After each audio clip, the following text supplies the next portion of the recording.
क्या आपने कभी किसी कैट को घूरते हुए देखा है? निराश, गुस्से से भरी और ऐसी आंखों के साथ जैसे उसके मन में कुछ चल रहा हो। मैं आपको एक केस के बारे में बताने जा रहा हूं जो पहली बार मुझे मेरे एक एनिमल बिहेवियरिस्ट दोस्त ने सुनाया था। एक ऐसा केस जिसका नाम कभी मीडिया में प्रॉपरली छपा ही नहीं, लेकिन जिसका हर पल, हर डिटेल, हर ट्विस्ट उन लोगों के जहन में जिंदा है जिन्होंने इस केस को अपने सामने होते हुए देखा। और जब मैंने ये कहानी सुनी तो मुझे सिर्फ एक चीज समझ में आई कि हर बार स्कैम सिर्फ पैसों के लिए नहीं होता, कई बार स्कैम आपके भरोसे के लिए भी होता है। और कभी कभी उस स्कैम का विटनेस होता है एक पालतू जानवर।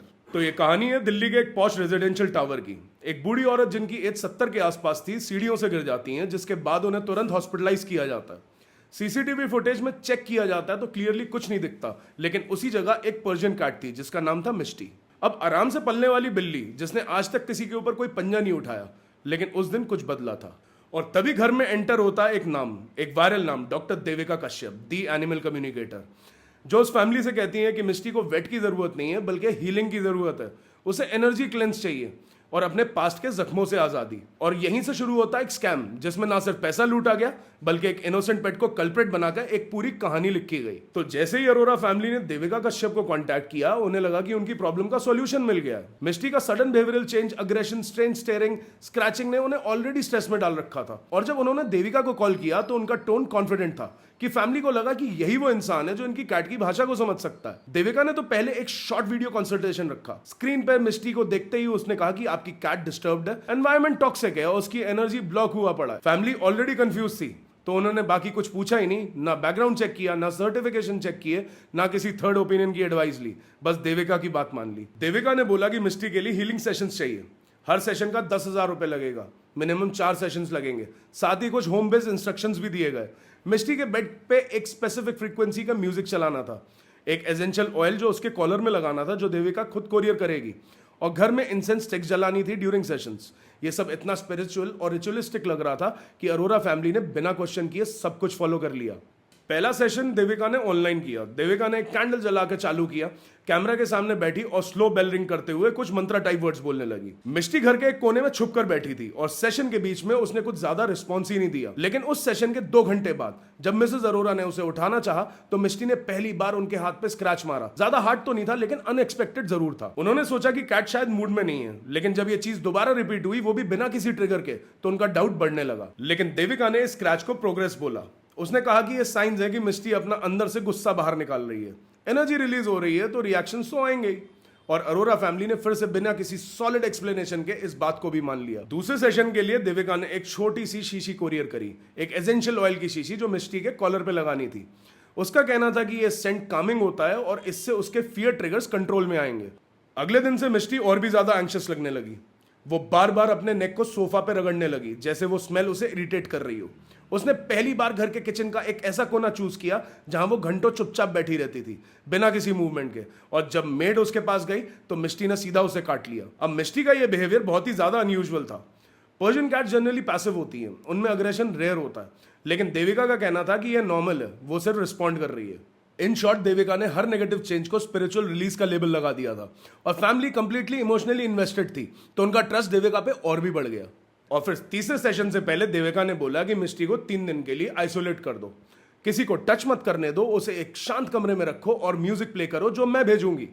घर में कोई इंटरेक्शन नहीं होना चाहिए, ये एक एनर्जी प्यूरिफिकेशन फेज होगा। और फिर इसी वक्त कहानी में एंटर होता है समर डिमेलो। समर जो एक ट्रेन्ड एनिमल बिहेवियरिस्ट है, उसका काम एनिमल अग्रेशन और एंजाइटी को साइंटिफिकली स्टडी करना है। समर पिछले 10 साल में 300 प्लस पेट्स के केसेस को हैंडल कर चुका था, लेकिन जब उसके पास अरोरा फैमिली के एक दूर के रिश्तेदार ने मिस्टी के बिहेवियर को मेंशन किया तो समर ने इमीडिएटली इंटरेस्ट दिखाया। समर ने जब सुना कि कैट के ऊपर सेंट बेस्ड कॉलर का यूज हो रहा है, आइसोलेशन दिया जा रहा है और फिक्स फ्रीक्वेंसी का म्यूजिक चलाया जा रहा है और साथ में हर सेशन के बाद अग्रेशन स्पाइक हो रहा है, तो उसने सिर्फ एक चीज बोली कि ये कोई टेलीपैथी तो नहीं लगती, ये एक्चुअल में कंडीशनिंग है, और वो भी रिवर्स कंडीशनिंग।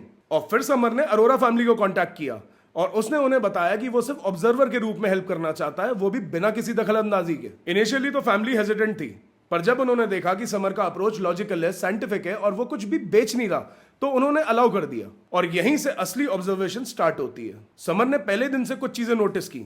मिस्टी जब तक अकेले होती थी वो एकदम शांत रहती थी, लेकिन जैसे ही देविका का वीडियो कॉल होता उसका बिहेवियर एकदम से बदलने लगता था। मिस्टी एकदम अशांत हो जाती थी, कॉलर को काटने लगती थी और उसका ब्रीदिंग पैटर्न एकदम से चेंज हो जाता था। समर ने उसके एसेंशियल ऑयल को भी लैब टेस्ट के लिए भेज दिया था और जब लैब टेस्ट रिपोर्ट आई तो उसमें स्ट्रेस इंड्यूसिंग सिंथेटिक फेरोमोन्स निकले, यानी कि वो कामिंग सेंट नहीं था, वो इरिटेंट था जो कैट को एक्चुअल में एंग्जाइटी दे रहा था। और देविका ने जो बैकग्राउंड म्यूजिक भेजा था, समर ने उसका ऑडियो स्पेक्ट्रम को एनालाइज किया। वो सिर्फ एक रैंडम हीलिंग म्यूजिक नहीं था, उसकी फ्रीक्वेंसी एक स्पेसिफिक पिच पे कंटिन्यूअसली रिपीट हो रही थी जो हाई अलर्ट रिस्पॉन्स ट्रिगर करता है। और जब समर ने सेशन के बाद मिस्टी के वीडियो क्लिप्स को रिकॉर्ड किया तो हर बार अग्रेशन देविका के सेशन के 2-3 घंटे के अंदर पीक करता था। लेकिन सबसे बड़ी डिस्टर्बिंग चीज ये थी कि अरोरा फैमिली को ये लग रहा था कि देविका उनकी कैट को ठीक कर रही है। वो हर बार के ब्रेकडाउन को हीलिंग क्राइसिस बोल रही थी और इस इमोशनल ट्रस्ट के लूप में एक नॉर्मल पेट जो सिर्फ कुछ डिस्कंफर्ट एक्सप्रेस कर रहा था, उसे एक अनप्रेडिक्टेबल क्रीचर बना दिया गया था। और फिर एक पॉइंट पर समर ने एक चीज बोली कि मैं मिस्टी की आंखों में घूर रहा था और मुझे उसमें सिर्फ दर्द दिख रहा था। ना वो समझ पा रही थी कि उसके साथ क्या हो रहा है और ना वो ये कह पा रही थी कि उसे क्या चाहिए। और उस कंफ्यूजन को देविका एक्सप्लॉइट कर रही थी, वो भी सिर्फ प्रॉफिट के लिए। और मुझे इस बात पे गुस्सा भी आया और दुख भी हुआ, क्योंकि ये कोई ऐसा स्कैम नहीं था जहां सिर्फ पैसों का लॉस हो रहा था। ये एक ऐसा स्कैम था जहां एक पालतू जानवर जिसे हम अपने घर पे पालते हैं, वो भी कंपेनियनशिप के लिए, उसे उसी की फैमिली के सामने विलन बना दिया गया था। और विलन बना कौन रहा था? एक ऐसा इंसान जो कहता है कि मैं उसकी भाषा समझता हूं। और जब समर ने देविका के मेथड्स को क्लोजली देखना शुरू किया तो उसे समझ में आने लगा था कि यह सिर्फ मिस्टी का केस नहीं था, ये एक पैटर्न था, एक सिस्टम था जो केयरफुली डिजाइन था, रिपीटेबल था और प्रॉफिटेबल भी था। और सबसे खतरनाक बात, इस पैटर्न के हर स्टेप में इमोशंस का एक्सप्लॉयटेशन सेंटर में था। समर ने डिसाइड किया कि अगर देविका एक जेन्युइन एनिमल कम्युनिकेटर है तो उसके पहले के क्लाइंट्स भी उसकी तारीफ करेंगे, बट अगर ये एक स्कैम है तो कहीं ना कहीं उसके पास में भी कुछ ना कुछ ऐसे पैटर्न्स मिलेंगे जो रिपीट हो रहे होंगे। तो समर ने देविका के इंस्टाग्राम और वेबसाइट के टेस्टिमोनियल्स और कमेंट्स पढ़ना स्टार्ट किए और यहां से कहानी और भी ज्यादा इंटरेस्टिंग हो गई। काफी सारे लोगों ने देविका की तारीफ की थी, जैसे लाइफ चेंजिंग सेशन, मेरे पेट से मेरी आखिरी बार बात हुई, मेरा डॉग मुझे माफ कर चुका है, इस टाइप के कमेंट्स थे। बट समर ने कुछ लोगों को प्राइवेटली डीएम किया और अलग ही कहानी सामने आई। और फिर समर को एक दिल्ली बेस्ड सॉफ्टवेयर इंजीनियर ने पर्सनली मैसेज किया कि भाई मेरे डॉग को एसिलेप्सी थी, मतलब मिर्गी की प्रॉब्लम थी। देविका ने बोला कि वो केमिकल से गुस्सा हो गया और उसे फास्टिंग चाहिए। मैंने 2 दिन तक सिर्फ उसे पानी दिया और उसकी तबीयत और बिगड़ गई। डॉक्टर ने बोला कि पेट को वीकनेस और माइल्ड स्ट्रोक आया है। एक और केस था मुंबई का, एक पैरेट जिसे देविका ने ग्रीफ स्ट्रिकन बताया, उसे साइलेंस थेरेपी दी गई, मतलब 3 दिन तक बर्ड के आसपास कोई बात नहीं करेगा, no talking no noise. Parrot ने उसके बाद बोलना ही छोड़ दिया, वो भी हमेशा के लिए। एक और केस तो इतना डिस्टर्बिंग था कि मैं भी सुन के हिल गया। बैंगलोर में एक लेडी ने देविका से 6 सेशन लिए अपने लैब्राडोर के लिए।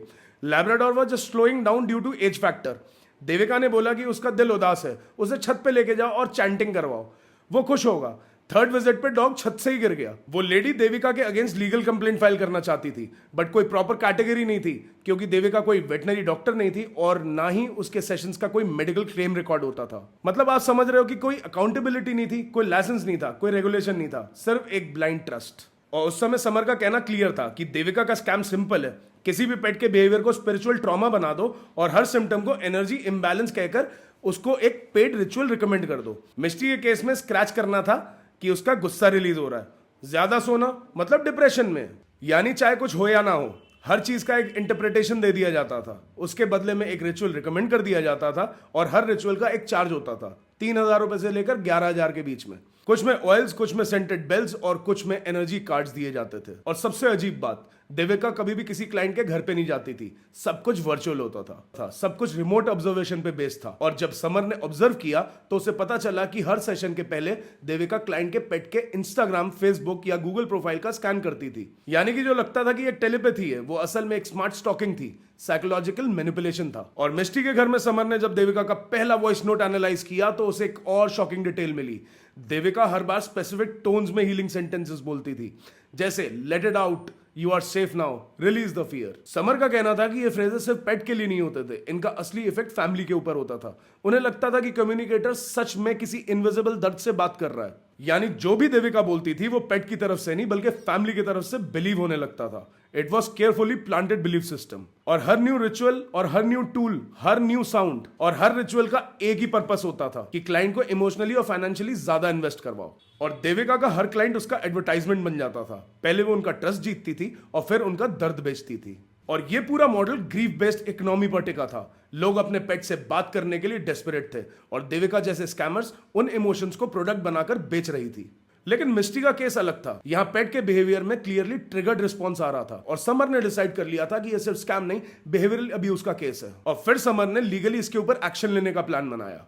समर ने जब ये डिसाइड किया कि ये सिर्फ ऑनलाइन स्कैम नहीं बल्कि एक इंटेंशनल बिहेवियर मैनिपुलेशन का केस है, तब उसने अपनी इन्वेस्टिगेशन को नेक्स्ट लेवल पे ले जाने का प्लान बनाया। अब तक उसने ऑब्जर्वेशन और क्लाइंट स्टेटमेंट्स का इकट्ठा किए थे, लेकिन अब उसे चाहिए था प्रूफ, ऐसे सबूत जो कि कोर्ट रूम में नहीं तो कम से कम किसी अथॉरिटी के सामने प्रेजेंट किए जा सके। लेकिन सबसे पहले उसने फोकस किया मिस्टी के बिहेवियर पैटर्न पर। समर ने 10 दिन तक मिस्टी के ऊपर 24/7 वीडियो सर्विलेंस सेटअप किया, एक इंडोर पेट कैम सिस्टम लगाया जिसको हर मूवमेंट रिकॉर्ड कर रहा था। लेकिन इस बार फोकस था देविका के सेशंस के ऊपर और उसके 12 घंटे के बाद तक। और ये वाला जो डेटा था ये बहुत ही ज्यादा शॉकिंग था। जब तक मिस्टी अपने आप में थी, बिना किसी सेंट, बिना किसी कैप्सूल, बिना देविका के वीडियो कॉल के, तब तक उसका बिहेवियर बिल्कुल नॉर्मल था। थोड़ा एंग्शियस जरूर थी, लेकिन कोई स्क्रैचिंग, बाइटिंग या हाइपर एक्टिव रिस्पॉन्स नहीं था। लेकिन जैसे ही देविका का सेशन चालू होता या उसका व्हाट्सएप ऑडियो प्ले किया जाता, मिस्टी का ब्रीदिंग फास्ट हो जाता। वो बार बार अपने कॉलर को घिसना स्टार्ट कर देती और काफी बार वॉल के कॉर्नर में जाके घूरती रहती। और फिर एक दिन समर ने बिना देविका को बताए मिस्टी का वो ऑयल वाला कॉलर हटा दिया और उस रात मिस्टी पूरी रात शांति से सोई। कोई अग्रेसिव मूवमेंट नहीं थी। दूसरे दिन सेम सेंट दोबारा लगाया गया और विद इन 2 आवर्स मिस्टी ने कुशन को अग्रेसिवली स्क्रैच करना स्टार्ट कर दिया और पूरा तकिया फाड़ दिया। यानी कि ये रैंडम बिहेवियर नहीं था, ये क्लियरली ट्रिगर्ड रिएक्शन था। समर ने तुरंत वो essential oil capsule forensic lab भेज दिया, वो भी प्राइवेटली अपने कॉन्टैक्ट्स के थ्रू, बैंगलोर के एक टॉक्सिकोलॉजी लैब में। लैब रिपोर्ट 4 दिन बाद आई और उसमें क्लियरली लिखा था कि presence of synthetic pheromone compound identified, belongs to a group of feline irritant used in stress testing, not suitable for regular use on domestic animals. यानी कि जो चीज देविका कामिंग कैप्सूल कह रही थी वो असल में एक केमिकल इरिटेंट था जो कैट्स में रेस्टलेसनेस और डिस्कंफर्ट इंड्यूस करता है, और उसका यूज इंटेंशनली किया जा रहा था मिस्टी के कॉलर के थ्रू। यह सुनकर समर को समझ आ गया था कि मिस्टी जो भी कर रही थी वो उसकी मर्जी से नहीं हो रहा था, उसे सिस्टमैटिकली प्रोवोक किया जा रहा था। और इस सब का मास्टर ट्रिगर था देविका का हीलिंग सेशन। अब देविका का सेशन भी समर ने टेक्निकल तरीके से डायसेक्ट किया। उसने देविका के व्हाट्सएप ऑडियो क्लिप्स को साउंड इंजीनियर के साथ एनालाइज किया और वहां मिलता दूसरा सबूत। देविका का बैकग्राउंड म्यूजिक, जिसको वो स्पिरिचुअल वाइब्रेशंस बोलती थी, वो एक्चुअल में एक फिक्स्ड फ्रीक्वेंसी पर ट्यून था। और देखा जाए तो साइंटिफिकली ये फ्रीक्वेंसी सिर्फ हीलिंग के लिए पॉपुलर नहीं है, ये कुछ एनिमल्स में ऑडिटरी इरिटेशन कॉज करती हैं और कैट स्पेशली इन फ्रीक्वेंसीज के लिए बहुत ज्यादा सेंसिटिव होती हैं। और देविका हर ऑडियो में बार बार कुछ ना कुछ फ्रेजेस रिपीट करती थी, जैसे let it out, free the fear, don't resist. वो वॉइस मॉड्यूलेशंस यूज करती थी, पिच को ऊपर नीचे करते हुए सजेस्टिव ट्रांस जैसा टोन बनाती थी। समर का कहना था कि ये सिर्फ कैट के लिए नहीं था, ये फैमिली के लिए भी था। जब फैमिली ये सुनती थी तो उनका ब्रेन ऑटोमेटिकली मान लेता था कि कोई ना कोई रियल थेरेपी चल रही है। मतलब ये पूरा सिस्टम एक लूप में चल रहा था। केमिकल सेंट से कैट का बिहेवियर बदलो, साइंटिफिक साउंड से उसका स्ट्रेस एम्पलीफाई करो, वीडियो कॉल में उस रिस्पॉन्स को कैप्चर करो, उसे स्पिरिचुअल रिलीज कहकर क्लाइंट का ट्रस्ट और पैसा दोनों जीत लो। और इस मैनिपुलेशन का सबसे बड़ा टूल था गिल्ट। देविका बार बार कहती थी मिस्टी आपका पेन फील करती है, आप टेंशन लोगे तो वो ज्यादा डिस्टर्ब्ड होगी। तो फैमिली अपना हर्ट आउट दबा देती थी और अगर मिस्ट्री रिएक्ट करती थी तो वो देविका की बात और स्ट्रांगली मानने लगते थे। और समर ने मुझे एक मोमेंट पे बताया जो उसके इन्वेस्टिगेशन का टर्निंग पॉइंट भी था। एक रात को देविका ने वीडियो कॉल पे लाइव सेशन रखा। उस सेशन के बीच देविका ने बोला उसके अंदर का गुस्सा निकलने दो, आज वो रिएक्ट करेगी तो रेडी रहिएगा। और उसके बाद 15 मिनट में मिस्टी ने लिटरली फोन के सामने एक लाउड स्क्रीचिंग साउंड निकाला और अपने ही पैर को काटने की कोशिश की। समर वही साइड रूम में था, उसने सब कुछ रिकॉर्ड किया और वहीं से सब कुछ देख रहा था। इसके बाद समर ने तुरंत एक सीनियर लेवल के एनिमल साइकोलॉजिस्ट से कंसल्ट किया और उनका जवाब था कि ये कोई रिएक्शन नहीं है, this is a induced response, ये किसी ट्रॉमा का रिजल्ट नहीं है, ये कंडीशनिंग का नतीजा है। और उसी पॉइंट से समर ने पूरी केस फाइल को कंपाइल करना स्टार्ट कर दिया। Video recordings, audio spectrum reports, scent analysis lab results, client testimonials, timeline mapping of behaviour before and after sessions. अब वो सिर्फ एक बिहेवियरिस्ट नहीं था, अब वो स्कैम का डॉक्यूमेंटेड विसल ब्लोअर बन गया था। और अब नेक्स्ट स्टेप था सिस्टम को इन्वॉल्व करना। और उसके लिए समर को सबसे पहले समझना था देविका सिर्फ एक कम्युनिकेटर नहीं थी, वो एक ब्रांड भी थी। और उसका स्कैम सिर्फ एक कैट तक लिमिटेड नहीं था, वो स्कैम एक नेटवर्क बन चुका था जहां ग्रीफ, गिल्ट और लव सब कुछ बेचा जा रहा था। और जब समर के पास सब कुछ इकट्ठा हो चुका था, video, audio recordings, lab report, scent analysis, behaviour mapping, तब उसके सामने सबसे बड़ा सवाल था कि अब करें क्या।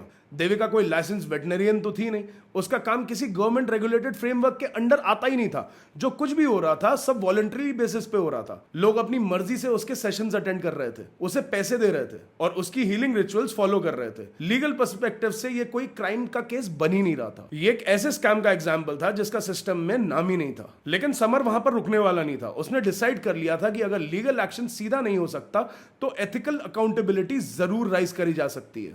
उसने अपनी इन्वेस्टिगेशन का पहला ऑफिशियल सेटअप उठाया। उसने animal welfare board of India को कांटेक्ट किया, पूरे डिटेल्स के साथ एक फॉर्मल कंप्लेंट लिखी जिसमें उसने मिस्टी के बिहेवियर चेंजेस, देविका के सेशन बेस्ड मैनिपुलेशन और सेंट कैप्सूल की केमिकल लैब रिपोर्ट और वॉइस रिकॉर्डिंग सब कुछ अटैच करी। और ताज्जुब की बात है कि बोर्ड ने समर की कंप्लेंट को बहुत ही सीरियसली लिया। उनका रिस्पॉन्स क्लियर था कि हमें पहले भी ऐसे कंप्लेंट्स मिले, लेकिन किसी ने कभी भी इतना डिटेल डेटा के साथ हमको अप्रोच नहीं किया। उन्होंने यह भी एक्सेप्ट किया कि अगर देविका का प्रोसेस नोइंगली किसी एनिमल को डिस्कंफर्ट या स्ट्रेस में डाल रहा है तो वो एनिमल क्रूएलिटी के अंडर लीगली इन्वेस्टिगेट किया जा सकता है। इसके साथ साथ समर ने साइबर सेल को भी कंप्लेंट फाइल की। उसका रीजन सिंपल था, देविका के सारे पेमेंट्स यूपीआई और पेटीएम के थ्रू लिए जा रहे थे, वो भी बिना जीएसटी नंबर के, बिना इनवाइस जनरेट किए। समर ने उसका पूरा पेमेंट ट्रेल ट्रेस करने का प्रपोजल दिया। साइबर सेल ने भी इस चीज को एक्सेप्ट किया। उसके बेसिस पे देविका के फोन नंबर, बैंक लिंक्स और पेटीएम लॉग्स को चेक करना स्टार्ट कर दिया। लेकिन जैसे ही समर ने इन कंप्लेंट्स को एस्केलेट किया, देविका अचानक से गायब हो गई। उसका इंस्टाग्राम हैंडल डीएक्टिवेट हो गया। वेबसाइट पे भी सिर्फ एक जेनरिक मैसेज था, एरर 404। व्हाट्सएप पे उसका लास्ट सीन हिडन था और प्रोफाइल फोटो भी हटा दी गई थी। लेकिन जितना शॉकिंग ये वैनिशिंग एक्ट था, उससे भी ज्यादा डिस्टर्बिंग था मिस्टी का नेक्स्ट रिएक्शन। सुबह के करीब 4 बजे जब घर में सब लोग सो रहे थे, मिस्टी ने अचानक अपना कंट्रोल खो दिया। उसने अपने क्लॉथ से फ्लोर पर जोर जोर से मारना शुरू कर दिया। वॉल्स के कॉर्नर में जाके छुपने लगी और एक ऐसी पिच में म्याऊं करने लगी जो पहले कभी किसी ने नहीं सुनी थी। उसकी सांस फूल रही थी, आंखें एकदम फट रही थी और उसकी बॉडी एकदम कांप रही थी, जैसे कोई एनिमल फाइट और फ्लाइट मोड में हो। समर उस वक्त घर में ही था। उसने तुरंत सारे कैमरास को रिवाइंड किया और एक चीज कैच करी। घर के ब्लूटूथ स्पीकर सिस्टम पे वो बैकग्राउंड में एक पुरानी ऑडियो फाइल लूप पे चल रही थी। ये वही ऑडियो फाइल थी जो देविका ने व्हाट्सएप पे भेजी थी। स्पीकर सिस्टम के किसी मोबाइल ऐप में वो फाइल एक्सीडेंटली लूप पे चल रही थी और उसकी लो फ्रीक्वेंसी साउंड एक्टिव थी। और ये रियलाइजेशन समर के लिए स्पाइन चिलिंग था। देविका फिजिकली वहां नहीं थी, कोई सेशन लाइव नहीं चल रहा था, लेकिन उसकी छोड़ी गई फ्रीक्वेंसी, उसके ऑडियो क्यूज और मिस्टी के माइंड में इम्प्लांटेड कंडीशनिंग, ये सब एक्टिव था। और उन्होंने अपना काम वैसा ही किया जैसे कोई ट्रिगर पुश कर दिया। और समर को उस मोमेंट में सब कुछ एकदम क्लियर हो गया था। ये कोई कम्युनिकेटर नहीं थी, ये एक बिहेवियर हैकर थी जो बिना टच किए, बिना सामने आए एक पेट के माइंड को कंट्रोल कर रही थी। देविका का नाम सब जगह गायब हो रहा था, लेकिन उसका इफेक्ट मिस्टी के अंदर बाकी था, जैसे किसी ने एक टाइम बॉम्ब इंस्टॉल कर दिया हो। एक केमिकल, एक साउंड, एक फ्रेज और एक मिस्टी का रिएक्ट करती हुई। समर ने डिसाइड किया कि अब ये केस सिर्फ घर के अंदर नहीं रहेगा, इसे पूरा पेट केयर कम्युनिटी तक ले जाना पड़ेगा।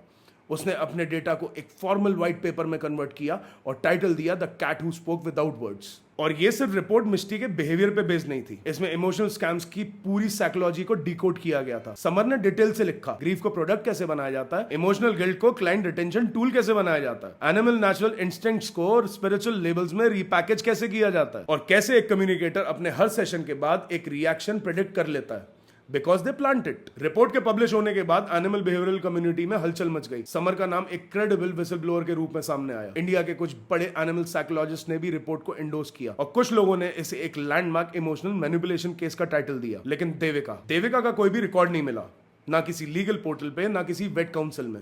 साइबर सेल ट्रेस करने की कोशिश में लगी थी, लेकिन उसने अपना पूरा सिस्टम वाइप आउट कर दिया था। नए फोन, नए यूपीआई आईडीज, नए नाम। हाई पॉसिबिलिटी थी कि वो किसी नए शहर में किसी नए नाम के साथ रह रही हो और फिर किसी पेट की आत्मा से बातें कर रही हो। लेकिन समर ने अपने रिपोर्ट के एंड में एक लाइन लिखी जो मेरे दिमाग में चिपक गई। देविका ने कहा कि मैं एनिमल की आवाज सुन सकती हूं। समर का कहना था कि अगर आप अपने पेट की आंखों में देखें तो आप खुद उसकी बातें सुन लोगे, आपको किसी कम्युनिकेटर की जरूरत नहीं पड़ेगी। समर की रिपोर्ट पब्लिक होने के बाद सिस्टम पे फाइनली प्रेशर बनने लगा। सोशल मीडिया पर एनिमल वेलफेयर कम्युनिटीज ने इस केस को उठाया और लोगों ने ओपन थ्रेड्स बना दिए जहां और भी पेट पेरेंट्स सिमिलर एक्सपीरियंस के साथ आने लगे। कुछ ने अनोनिमसली लिखा कि शायद मेरी कैट भी मिस्टी जैसी रिएक्ट करती थी, लेकिन मैंने उसे ब्लेम किया। इतना पावरफुल था समर का documented case. Animal welfare board ने इस केस को फॉर्मली एक्नॉलेज किया। उनका कहना था कि अगर ये प्रूफ कर दिया जाए कि पेट का बिहेवियर इंटेंशनली मैनिपुलेट किया गया है तो बिना वेट अप्रूवल के, बिना साइंटिफिकली सपोर्टेड मेथड के, वो डायरेक्टली एनिमल क्रूएलिटी के अंडर में आता है। पर सबसे बड़ा ब्रेक थ्रू तब आया जब दिल्ली बेस्ड पेट एनजीओ ने समर की फाइल को कोर्ट में पेश किया। यह कोई क्रिमिनल एफआईआर नहीं था, but it was a public interest petition, जिसमें रिक्वेस्ट किया गया कि एनिमल कम्युनिकेशन जैसी प्रैक्टिसेस को रेगुलेट किया जाए और इस केस में इंक्वायरी हो कि मिस्टी के साथ हुआ क्या। कोर्ट के सामने जब समर की तरफ से एविडेंस पेश किया गया, videos, time stamps, lab reports, voice clips, chemical analysis, जज ने हर एलिमेंट को पर्सनली देखा और एक चीज क्लियर हो गई, ये कोई एक्सीडेंट नहीं था, ये रिएक्शन डेलिबरेटली डिजाइन किया गया था। इस कैट को प्रोवोक किया गया था पैसे कमाने के लिए। देविका हियरिंग में अपीयर ही नहीं हुई, ना उसकी तरफ से कोई वकील आया। जब कोर्ट ने उसका नाम समन के लिए पब्लिश किया तो उसके रजिस्टर्ड एड्रेस पे कोई भी ट्रेस नहीं मिला, उसका प्रेजेंस इंटरनेट से कंप्लीटली वैनिश हो चुका था। जज ने अपने ऑर्डर में लिखा कि इस केस में सबूत जो है वो सर्कमस्टेंशियल नहीं है, बिहेवियरल कंटिन्यूटी के थ्रू लिंक्ड है, और ये चीज डेमोन्स्ट्रेट करती है कि एनिमल के बिहेवियर को सिस्टमेटिकली इन्फ्लुएंस किया गया बिना उसकी सेफ्टी के बारे में सोचे। उसी दिन एनिमल वेलफेयर बोर्ड ने एक रिकमेंडेशन ड्राफ्ट किया कि एनिमल कम्युनिकेशन जैसी सर्विसेज को डॉक्यूमेंट किया जाए, ट्रांसपेरेंट रखा जाए और अंडर सॉफ्ट रेगुलेशंस भी रखा जाए। ये इंडिया में पहली बार हो रहा था। और मिस्टी कोर्ट रूम में वो नहीं थी, लेकिन उसका नाम फाइल में सबसे ऊपर था। She became the first cat in India जिसके नाम पर एक behavioural manipulation complaint legally accept करी गई थी। एक ऐसी कैट जो कुछ बोल नहीं सकती थी, लेकिन जिसका हर साइलेंट मूवमेंट एक स्कैम को तोड़कर रख दिया। केस ऑफिशियली क्लोज हो गया था, सिस्टम ने अपना स्टैंड ले लिया था, लेकिन समर जानता था कि यह बस शुरुआत है, क्योंकि जब तक स्कैम बंद होता है उसके निशान पेट के दिमाग में पड़ जाते हैं। मिस्टी को कोर्ट के सजेशन पे एक लाइसेंस्ड एनिमल थेरेपिस्ट के अंडर दे दिया गया, एक प्रॉपर बिहेवियरल करेक्शन प्रोग्राम के लिए। समर भी उस प्रोसेस का एक्टिव पार्ट था। धीरे धीरे 6 हफ्ते के ट्रीटमेंट के बाद मिस्टी काम होने लगी, उसका अग्रेशन स्लो होने लगा, वो फिर से नॉर्मल चीजें एंजॉय करने लगी। सनलाइट में सोना, बेड पे जंप करना, घर के कोने में क्वाइटली बैठना, सब कुछ वापस आता हुआ लगा, लेकिन सब कुछ पहले जैसा नहीं था। आज भी अगर घर में कोई लाउड साउंड हो, जैसे शार्प रिंगटोन या ब्लूटूथ स्पीकर का वाइब्रेशन, तो मिस्टी सडन अलर्ट पे हो जाती है। उसका टेल ट्विच करने लगता है, आंखें फटी की फटी रह जाती हैं जैसे कुछ याद आ गया हो। ये ट्रॉमा का रेजिड्यू था और ये प्रूफ था कि एक बार कोई बिहेवियर पैटर्न फोर्सिबली प्लान कर दिया जाए तो उसको कंप्लीटली इरेज करना मुश्किल हो जाता है। समर ने इस पूरे प्रोसेस को डॉक्यूमेंट किया और एक डिटेल एकेडमिक पेपर लिखा, और उस पेपर के जो कंक्लूजन में लिखा था वो आज भी मेरे दिल में उतर चुका है। पालतू जानवर आपके दर्द के स्पॉन्ज नहीं होते, उन्हें हीलर, थेरेपिस्ट या आत्मा का कैरियर बनाना एक इंसान की इमोशनल वीकनेस है, जो किसी कम्युनिकेटर के लिए एक बिजनेस अपॉर्चुनिटी बन जाती है। समर के एफर्ट्स ने एक केस को सॉल्व नहीं किया था, बल्कि एक इंडस्ट्री के पूरे लूपहोल को एक्सपोज किया था, जहां कोई रूल्स नहीं थे, जहां कोई क्वालिफिकेशन नहीं चाहिए थी, सिर्फ कॉन्फिडेंस चाहिए था कहानियां बनाने का। देविका तो चली गई थी, लेकिन जिस तरीके से उसने काम किया था उसकी कॉपी कैट प्रैक्टिसेस आज भी चल रही हैं। इसलिए समर अब हर सेमिनार में सिर्फ एक ही चीज बोलता है, always listen to your pet, don't let someone else speak for them. 1 साल बीत चुका था, मिस्टी अब भी अरोरा फैमिली के साथ थी, लेकिन अब उसका एनवायरनमेंट कंप्लीटली चेंज हो चुका था। ना कोई हीलर, ना कोई कम्युनिकेटर, ना कोई एसेंशियल ऑयल्स, ना कोई बेल्स, अब उसके आसपास सिर्फ साइलेंस थी, और वो लोग हैं जो उसे समझते हैं और समझने की कोशिश करते हैं। मिस्टी अब बहुत शांत रहती है, धीरे धीरे वो दोबारा प्यार एक्सप्रेस करना सीख रही है। कभी कभी मिस्टर अरोड़ा के लैप पे आकर बैठ जाती है, कभी खुद से दौड़कर आ जाती है जब घर पे गेट पे कोई फेमिलियर वॉइस सुनाई देती है। ये सब छोटी छोटी चीजें लगती हैं, लेकिन समर जानता है कि ये रिकवरी के साइंस होते हैं। और समर वो अब एक एनजीओ के साथ मिलकर पेट अवेयरनेस प्रोग्राम चलाता है, घर घर जाके बताता है कि कैसे आप अपने पेट्स के जेस्चर्स, बॉडी लैंग्वेज और वॉइस पैटर्न्स को समझ सकते हो। वो कहता है कि पेट कम्युनिकेटर कोई मैजिक नहीं कर रहा, जो आप नहीं देख पा रहे हो वो बस आपको फील कराने की ट्रेनिंग दे रहे हैं या आपको सिर्फ बेवकूफ बना रहे हैं। देविका को कुछ भी पता नहीं चला, ना उसका नाम, ना उसकी कोई जगह। शायद वो किसी नए शहर में किसी नए मिस्टी को मैनिपुलेट कर रही हो, लेकिन एक बात तो पक्की है कि इस केस के बाद इतने इजीली कोई बिलीव नहीं करेगा। और मिस्टी वो बोलती नहीं है, लेकिन अगर आप उसकी आंखों में देखोगे तो वो सब कुछ कह देती है। एक ऐसी कैट जिसे विलेन बना दिया गया, जिस पे ब्लेम डाल दिया गया था, और जिसने सिर्फ अपने बिहेवियर से एक पूरी इमोशनल स्कैम इंडस्ट्री का पोस्टमार्टम कर दिया। और अगर आपके आसपास भी कोई पेट कम्युनिकेटर के नाम पे कुछ भी इलॉजिकल एडवाइस दे रहा है, बिना साइंटिफिक बेस के, बिना सर्टिफिकेशन के, तो रुक कर सोचिए, क्योंकि हर बिहेवियर के पीछे कोई पास्ट लाइफ ट्रॉमा नहीं होता। कभी कभी उसके पीछे हमारी नफरत और गिल्ट भी होती है। पेट आपसे सिर्फ एक चीज चाहते हैं, आपका वक्त, आपका प्यार और आपका ऑब्जर्वेशन।